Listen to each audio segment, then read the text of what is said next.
Good morning. My name is Kathleen Pate, and this is my Alabama farm life. And today I'll be adding another section to my beehive.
Well, I have to call that a big fail this morning.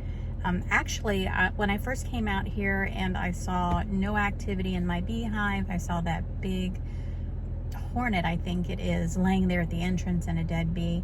I thought for sure that my hive was severely weakened, if not dead. I do know that we have had activity. I've come out, Eleanor has come out.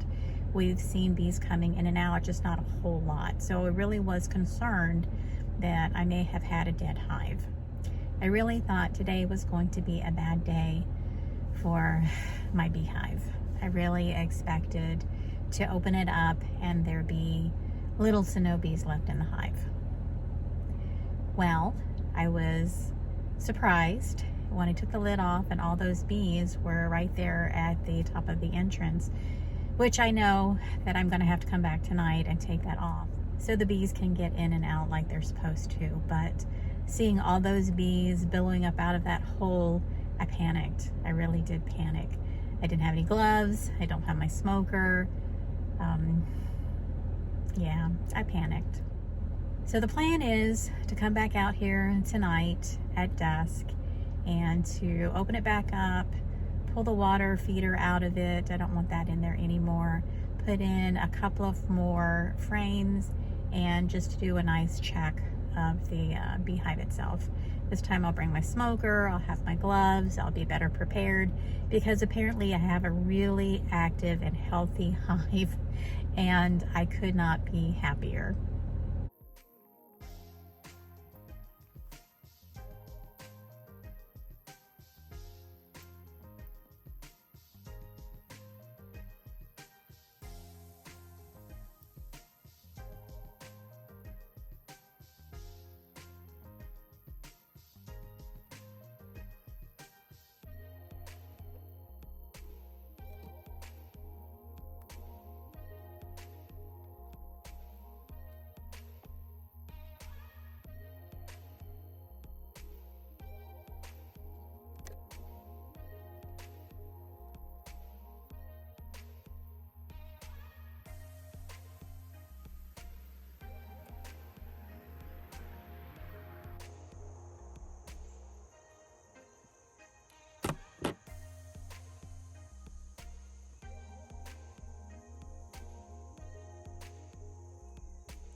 They're a little upset with me, but really not too bad.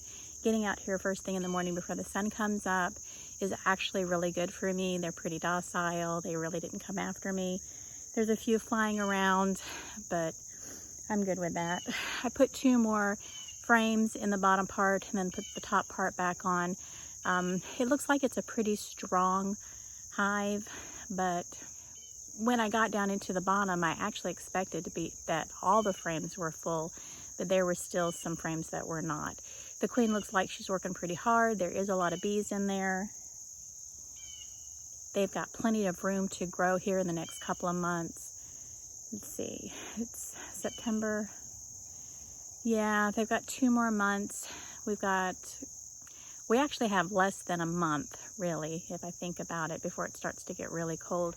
We start to see our first frosts at the end of October. I'll be feeding them a lot of sugar water over the winter, and I was thinking about getting some pollen packs. I need to do a little bit more research on that, though. I may be able to make them myself. I built 2 hives, and I actually thought about exchanging them out completely, but on inspection of the hive, of my original hive, I decided I just put the extra box on, and let's see what they do with it. I'm going to take the extra box that I have, and I'm going to go ahead and store it across the street at my house where it'll be safe and ready to use come spring. Those crows, they're upset about something. Well guys, that's going to be it for me this morning. I have a ton of other projects that I have going on that I'll get done today. But this is going to be the end of my beehive project video for today. You guys have a great day. Love one another and be kind to each other.